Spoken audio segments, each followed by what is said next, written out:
नमस्कार साथियों, OP classes में आप सभी का एक बार पुनः स्वागत है। आज हम घटना चक्र पूर्वावलोकन की हमारी जो सीरीज चल रही थी उसका अगला वीडियो देखेंगे। तो चलिए देखते हैं पहला प्रश्न।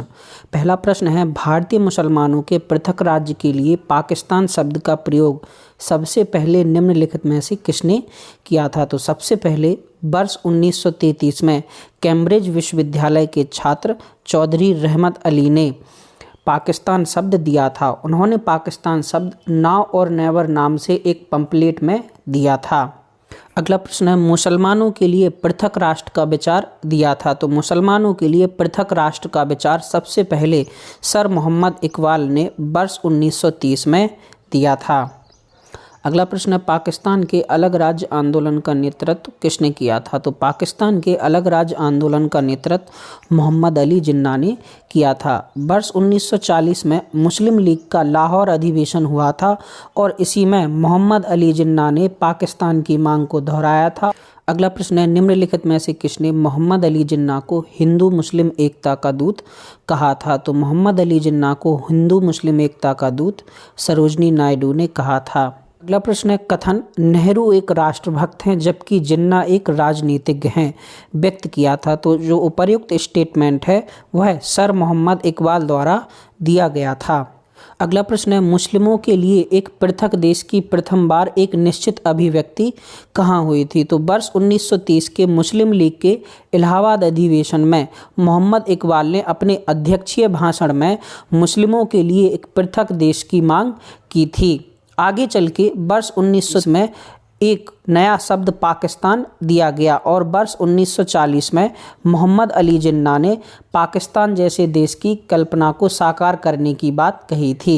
अगला प्रश्न है, नाउ और नेवर पैम्पलेट किसने लिखा था? तो नाउ और नेवर जो पैम्पलेट है वह है कैम्ब्रिज विश्वविद्यालय के छात्र चौधरी रहमत अली ने वर्ष 1933 में लिखा था और इन्होंने इसी पैम्पलेट में प्रथम बार पाकिस्तान शब्द का उल्लेख किया था। अगला प्रश्न है, मुस्लिम लीग द्वारा पाकिस्तान की स्थापना की मांग करने वाला प्रस्ताव पारित किया गया था, वह वर्ष कौन सा है?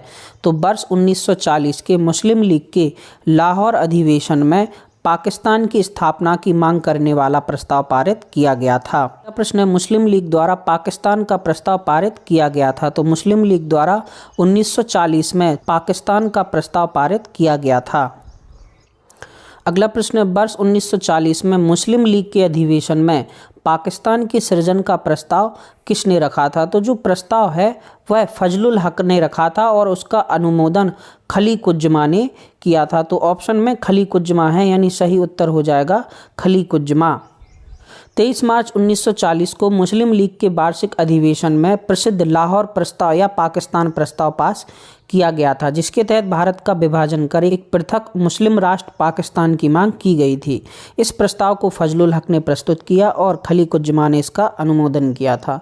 इसकी रूपरेखा तैयार करने में सर सिकंदर हयात खां, फजलुल हक और खलीकुज्जमा की विशेष भूमिका थी। उसने पाकिस्तान प्रस्ताव की रूपरेखा किसने तैयार की थी? तो पाकिस्तान प्रस्ताव की रूपरेखा सिकंदर हयात खान ने तैयार की थी। अगला प्रश्न है, मुस्लिम लीग ने भारत के विभाजन की मांग का प्रस्ताव किस अधिवेशन में किया था? तो वर्ष 1940 के लाहौर अधिवेशन में मुस्लिम लीग ने भारत के विभाजन की मांग का प्रस्ताव रखा था।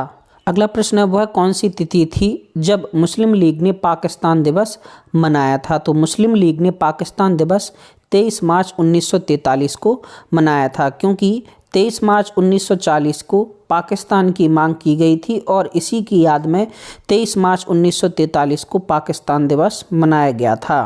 प्रश्न है, मुस्लिम लीग के लाहौर अधिवेशन 1940 की अध्यक्षता किसने की थी? तो मुस्लिम लीग के लाहौर अधिवेशन की अध्यक्षता मोहम्मद अली जिन्ना ने की थी। अगला प्रश्न है, महात्मा गांधी द्वारा व्यक्तिगत सत्याग्रह आंदोलन के लिए प्रथम सत्याग्रही कौन चुना गया था? तो 17 अक्टूबर 1940 को महात्मा गांधी द्वारा व्यक्तिगत सत्याग्रह शुरू किया गया था और इसके प्रथम सत्याग्रही विनोबा भावे थे। वहीं दूसरे सत्याग्रही पंडित जवाहरलाल नेहरू थे।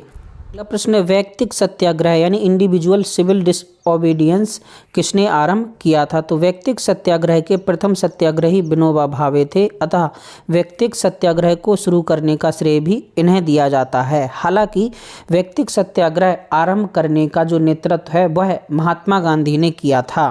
अगला प्रश्न है, सर्वोदय शब्द का प्रथम प्रयोग किसने किया था? तो सर्वोदय शब्द का प्रथम प्रयोग महात्मा गांधी ने किया था। अगला प्रश्न है, भारत में क्रिप्स मिशन किस वर्ष आया था? तो क्रिप्स मिशन भारत में वर्ष 1942 में आया था। अगला प्रश्न है, ब्रिटानिया सरकार के प्रस्तावों की प्रारूप घोषणा जो सर स्टीफन क्रिप्स लाए थे में सम्मिलित थे। पहला था कि भारत को एक डोमिनियन स्थिति दी जानी चाहिए, ये सही है। दूसरा था कि सब प्रांतों एवं राज्यों को मिलाकर एक भारतीय संघ होना चाहिए, ये भी सही है।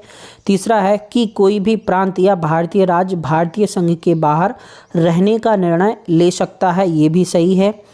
अंतिम है कि भारत का संविधान भारत की जनता द्वारा निर्मित किया जाए, ये भी सही है। यानी इस प्रश्न का सही उत्तर है डी, ये सभी चारों। प्रश्न 1942 के क्रिप्स मिशन का एक महत्वपूर्ण पहलू था। पहला है, भारत को किसी भी कोटि की स्वायत्तता देने की शर्त थी कि सभी भारतीय राज्यों को भारत संघ में शामिल होना होगा, ये गलत है। दूसरा है, द्वितीय विश्व युद्ध के तुरंत पश्चात भारत संघ की स्थापना करना है और उसे डोमिनियन पद प्रदान करना है, तो ये इसका सही उत्तर है। अगला प्रश्न है, निम्नलिखित में से कौन क्रिप्स मिशन के संबंध में सही नहीं है? पहला है, युद्ध समाप्त होने पर डोमिनियन दर्जा मिलेगा, ये सही है। दूसरा है, संविधान सदन द्वारा निर्मित संविधान मान्य होगा, ये भी सही है।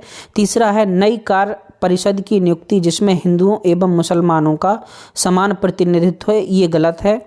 कोई भी सूबा भारतीय संघ से बाहर रह सकता है, ये भी सही है। यानी इसका उत्तर हो जाएगा सी, जो कि गलत है।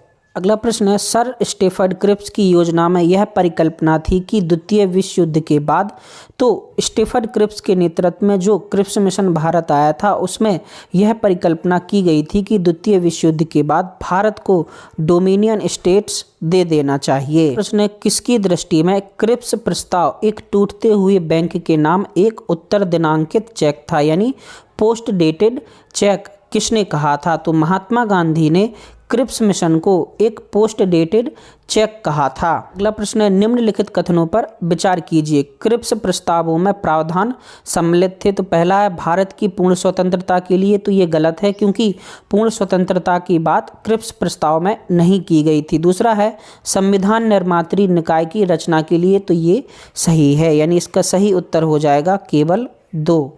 निम्नलिखित प्रधानमंत्रियों में से किसने भारत में क्रिप्स मिशन भेजा था? तो भारत में क्रिप्स मिशन वर्ष 1942 में आया था और इस समय इंग्लैंड के जो प्रधानमंत्री थे वे विंस्टन चर्चिल थे। प्रश्न है, निम्नलिखित में से कौन क्रिप्स मिशन के साथ कांग्रेस के आधिकारिक वार्ताकार थे?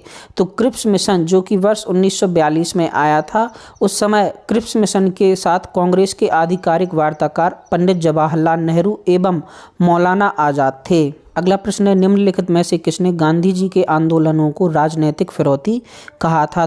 तो गांधी जी के आंदोलनों को राजनैतिक फिरौती लॉर्ड लिनलिथगो ने कहा था।